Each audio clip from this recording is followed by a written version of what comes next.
લાલજી મંદિર, વખારવાળો ચોક, શાક માર્કેટ, હિંડોળા દર્શન અને હિંડોળા માટે લાલજી મંડળ દ્વારા આમંત્રિત કરતા મીનાબેન મહેતા. બોલો તમારું નામ,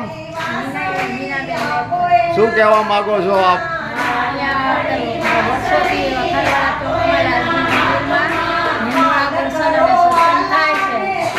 બધાને જાહેર જનતાને સત્સંગ મંડળમાં જય શ્રી કૃષ્ણ.